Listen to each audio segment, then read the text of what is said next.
মাননীয় উপদেষ্টা স্বরাষ্ট্র মন্ত্রণালয়, আপনাদের কাছে বিগত করে আমরা আপনাদের বিরুদ্ধে নয়। আমার দলের নেতা তারেক রহমান বলেছে এই সরকারকে, অন্তর্বর্তীকালীন সরকারকে আমাদেরকে সহযোগিতা করে নির্বাচন পর্যন্ত টিকিয়ে রাখতে হবে। নির্বাচনের মধ্যে 1991 সালে বেগম খালেদা জিয়া প্রধানমন্ত্রী হয়েছিলেন। শাহাবুদ্দিন সাহেব ইন্তেকাল করেছে, আল্লাহ পাক তাকে বেশ নসিব করুন। 1991 সালে আমি এমপি হয়েছিলাম। আমার প্রার্থী ছিলেন অনেক একজন যোগ্য ব্যক্তি। সেদিন রশিদ টানিয়ে একজন আনসারকে দিয়ে, একজন পুলিশের সিপাহীকে দিয়ে 1991 সালে নির্বাচন হয়েছে। সেই নির্বাচনে যখন বেগম জিয়া প্রধানমন্ত্রী হয়েছিলেন, আজকের টাকা শেখ হাসিনা শরীফ পার্লামেন্টে বলেছিলেন খালেদা জিয়া বিএনপি একদিনের জন্য হলো তোমাকে সুখের সংসার করতে, অর্থাৎ সুখের রাষ্ট্র পরিচালনা করতে দেবে না।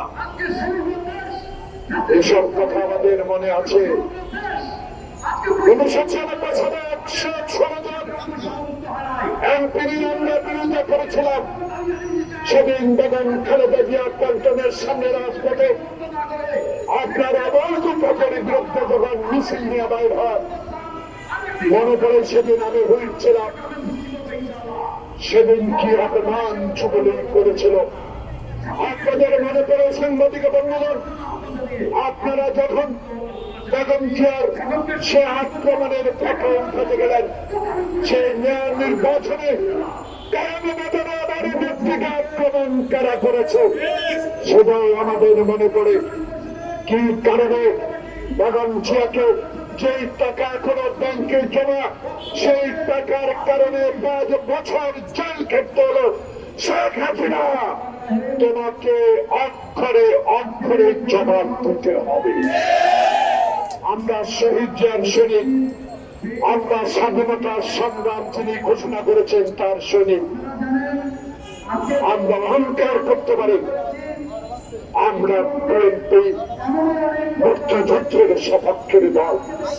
যারা রোকা শ্রীবলী অমিতাভ বচ্চনের ছবি দেখে হিন্দুস্তানের সময় কাটিয়েছেন, তারা কশিনকালে মুক্তিযোদ্ধার সপক্ষের দল হতে পারে না।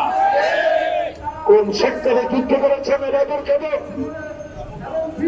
কোন সেক্টরে যুদ্ধ করেছেন আপনার এলাকার লোকজন? তারা বলেন তিনি বিদ্যুৎ খাতকে ধ্বংস করে চলে গেছে।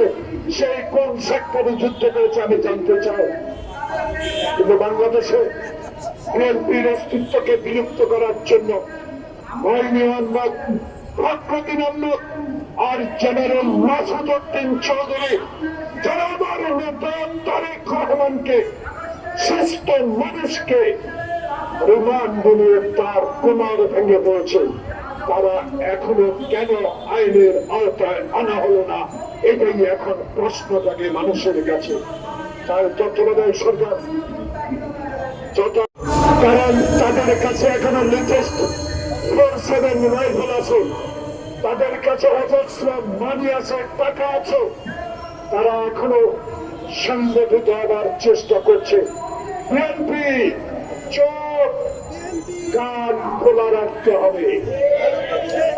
আমাদেরকে আন্ডার এস্টিমেট শেখ হাসিনা করেছেন কিছু সংখ্যক পুলিশ দিয়ে। সেই পুলিশের প্রেতাত্মা এখন বাংলাদেশে নাই। এখন যারা আছেন, যারা ক্ষমতায় যাচ্ছেন, যারা জেলা প্রশাসনে যাচ্ছেন, যারা জেলার পুলিশ সুপারের দায়িত্ব নিচ্ছেন, যারা বিভাগের দায়িত্ব নিচ্ছেন, তাদের কাছে আমাদের অনুরোধ থাকবে 16 বছরে একদিনের জন্য মায়ের কাছে ঘুমাতে পারে না, 16 বছরে একদিনের জন্য নিজের সন্তানের সাথে ঘুমাতে পারে নাই।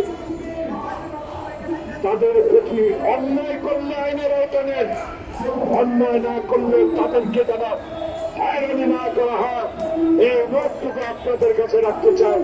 সেই শক্তি কথা বলে বিদায় নিতে চাই। বাংলাদেশের মানুষ, বাংলাদেশের জনগণ, আপনার কাছে একটাই দাবি, বিঘ্ন জঞ্জাল পরিষ্কার করো, কিন্তু জনপ্রতিনিধিদেরকে সুযোগ দিতে হবে যারা সংসদে গিয়ে সংবিধান প্রণয়ন নতুন করে করবে, পরিবর্তন করবে, এই দাবি জনগণের এখন রয়েছে। তাই অনতিবিলম্বে বাংলাদেশের সমসাময়িক রাজনীতি বিশ্লেষণ করে সকল রাজনৈতিক দল যারা আন্দোলনে ছিল, যারা সংগ্রামে ছিল, তাদের সাথে আলোচনা করে আমার নেতা মির্জা ফখরুল ইসলাম আলমগীর যে বলেছে একটি রোড ম্যাপের প্রয়োজন, যে রোড ম্যাপ দ্বারা বাংলাদেশের জনগণের ভোটে নির্বাচিত সরকার দেশ পরিচালনা করবে। আল্লাহ হাফেজ। বাংলাদেশ জিন্দাবাদ।